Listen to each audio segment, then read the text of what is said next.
एक थी बूढ़ी काकी। उनके पतिदेव को स्वर्ग सिधारे बहुत समय हो गया था। बेटे भी जवान होकर चल बसे थे। उनका एक भतीजा था बुद्धिराम।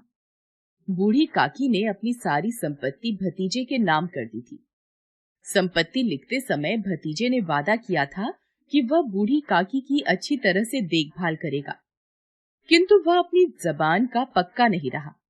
उसकी पत्नी रूपा का व्यवहार भी काकी से अच्छा नहीं था। बूढ़ी काकी को वे लोग समय से भोजन भी नहीं देते थे। कहा है कि बुढ़ापे में आदमी का बचपन लौट आता है। यही हाल बूढ़ी काकी का भी हो गया था। उन्हें समय पर भोजन न मिलता या बाजार से आई कोई चीज न मिलती तो वे गला फाड़ कर रोने लगती। उनकी खाने की लालच बढ़ गई थी। बच्चे भी अपने माता पिता का रंग देखकर बूढ़ी काकी को सताया करते। कोई चुटकी काटकर भागता, कोई उन पर कुल्ली कर देता। काकी चीख मार कर रोती। पूरे परिवार में बुद्धिराम की छोटी लड़की लाडली ही बूढ़ी काकी के प्रति प्रेम रखती थी। एक बार की बात है, बुद्धिराम के बड़े लड़के का तिलक था। द्वार पर शहनाई बज रही थी। चारपाइयों पर मेहमान विश्राम कर रहे थे। घर की स्त्रियां गा रही थीं। भट्टियों पर कड़ाह चढ़े थे। पूड़ी कचौड़ियां निकल रही थी। मसालेदार तरकारी पक रही थी। पकवान की सुगंध चारों तरफ फैल रही थी। बूढ़ी काकी अपनी कोठरी में बैठी थी। भोजन की खुशबू उनकी नाक तक पहुंच रही थी। मन ही मन बोली, आह, कैसी सुगंध है। पर अब मुझे कौन पूछता है। जब रोटियां ही नहीं मिलती तब ऐसे भाग्य कहाँ कि भरपूर पूड़ियां मिले। बूढ़ी काकी से रहा नहीं गया। वे धीरे धीरे सरकती हुई बड़ी कठिनाई से चोखर से उतरी और धीरे धीरे रेंगती हुई कड़ाह के पास आ बैठी। रूपा तैयारियों में व्यस्त थी। उसे सांस लेने की फुर्सत न थी। सुबह से ही आराम नहीं मिला था। वह झल्लाती हुई थी। इस अवस्था में उसने बूढ़ी काकी को कड़ाह के पास देखा तो गुस्से में काकी को दोनों हाथों से झटक कर बोली, ऐसे पेट में आग लगे, पेट है या भार? कोठरी में बैठते हुए क्या दम घुटता था? अभी मेहमानों ने नहीं खाया, भगवान को भोग नहीं लगा, तब तक धैर्य न हो सका। आकर छाती पर सवार हो गई। भला चाहती हो तो जाकर कोठरी में बैठो। जब घर के लोग खाने लगेंगे तो तुम्हें भी मिलेगा। तुम कोई देवी नहीं हो कि तुम्हारी पूजा पहले ही हो जाए। बूढ़ी काकी अपनी कोठरी में लौट आई। उन्हें अपनी जल्दबाजी पर पश्चाताप हो रहा था। उन्होंने सोचा, अब जब तक बुलावा न आएगा नहीं जाऊंगी। वो मन ही मन बुलाने की प्रतीक्षा करने लगी। एक एक पल युग के समान बीत रहा था। वह धीरे धीरे गुनगुनाने लगी। कुछ देर बाद उन्हें लगा कि गुनगुनाते हुए बहुत समय बीत गया। किसी की आवाज भी सुनाई नहीं पड़ रही थी। अवश्य ही लोग खा पी कर चले गए होंगे।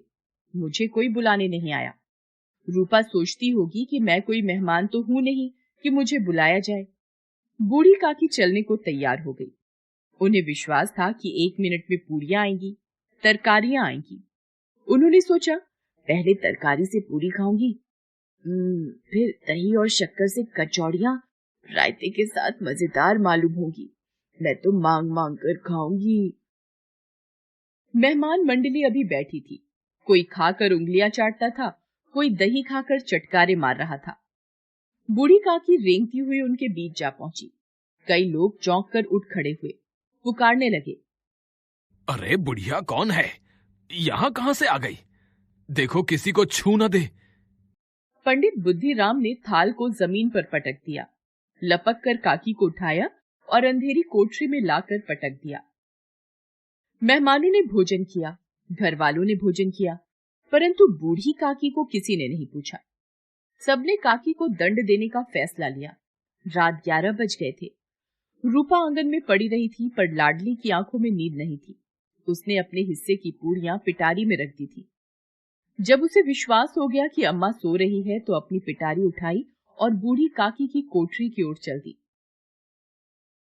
सहसा कानों में आवाज आई, काकी उठो, मैं पूड़ियां लाई हूं। काकी लाडली की बोली पहचान कर झटपट उठ बैठी। लाडली को टटोला और उसे गोद में बैठा लिया। लाडली ने पूड़ियां पिटारी से निकालकर काकी को दी। काकी ने पूछा, क्या तुम्हारी अम्मा ने दी है? नहीं, यह मेरे हिस्से की है। काकी ने 5 मिनट में पिटारी की पूड़ियां खा ली। काकी, पेट भर क्या? नहीं बेटी, जाकर अम्मा से और मांग लाओ। अम्मा सोती है, जगाऊंगी तो मारेंगी। काकी की भूख बढ़ गई थी। पिटारी की खुरचन टटोला, खुरचन गई। उनका हृदय महसूस रहा था कि पूड़ियां कैसे पाऊं। उनके संतोष का बांध टूट रहा था। उचित अनुचित का विचार जाता रहा। वे लाडली से बोली, मेरा हाथ पकड़कर वहां ले चलो जहां मेहमानों ने बैठकर भोजन किया है। लाडली ने काकी का हाथ पकड़ा और जूठे पत्तलों के पास ले जाकर बैठा दिया। दीन शुदातुर काकी पत्तलों से पूड़ियों के टुकड़े चुनकर खाने लगी। ठीक उसी समय रूपा की आंख खुल गई। वह लाडली को खोजने लगी। उसे वहां ना पाकर वह उठी तो देखती है कि लाडली झूठे पत्तलों के पास खड़ी है और बूढ़ी काकी पत्तलों पर से पूड़ियों के टुकड़े उठाकर खा रही है। यह देखकर रूपा का हृदय सन्न रह गया। उसकी चचेरी सास झूठे पत्तल चाट रही है। ऐसा प्रतीत हुआ मानो जमीन रुक गई, आसमान चक्कर खा रहा था। उसे बहुत ग्लानि हुई। करुणा और भय से उसकी आंखें भर आईं। उसने सच्चे हृदय से आकाश की ओर हाथ उठाकर कहा, परमात्मा, मेरे बच्चों पर दया करो। इस अधर्म का दंड मुझे मत दो, नहीं तो मेरा सत्यानाश हो जाएगा। वह सोचने लगी, हाय कितनी निर्दयी हूँ। जिसकी संपत्ति से मुझे इतनी आय हो रही है उसकी ये दुर्गति। मुझसे बड़ी भारी चूक हो गई। इस उत्सव में भी जहाँ हजारों लोगों ने भोजन किया, वहां इन्हें भरपेट भोजन न दे सकी, केवल इसी कारण से कि वह वृद्ध असहाय है। रूपा ने दिया जलाया, भंडार का द्वार खोला और थाली में संपूर्ण सामग्री सजाई। थाली लेकर बूढ़ी काकी की ओर चली। रूपा ने दुखी स्वर में कहा, काकी उठो, भोजन कर लो। मुझसे आज बड़ी भूल हुई, उसका बुरा न मानना। परमात्मा से प्रार्थना कर दो कि वह मेरा अपराध क्षमा कर दे। भोले भाले बच्चों की भांति जो मिठाइयां पाकर मार और तिरस्कार सब भूल जाता है, बूढ़ी काकी वैसे ही सब भूल कर बैठी हुई खाना खा रही थी। उनके एक एक रोए से सदिच्छाएं निकल रही थी और रूपा बैठी इस स्वर्गीय दृश्य का आनंद लेने में निमग्न थी। हेलो दोस्तों, कैसे हैं आप सब? हमारी कहानियां देखने के लिए हमारे चैनल को सब्सक्राइब कीजिए और हाँ, बेल आइकॉन पर क्लिक करना मत भूलिएगा।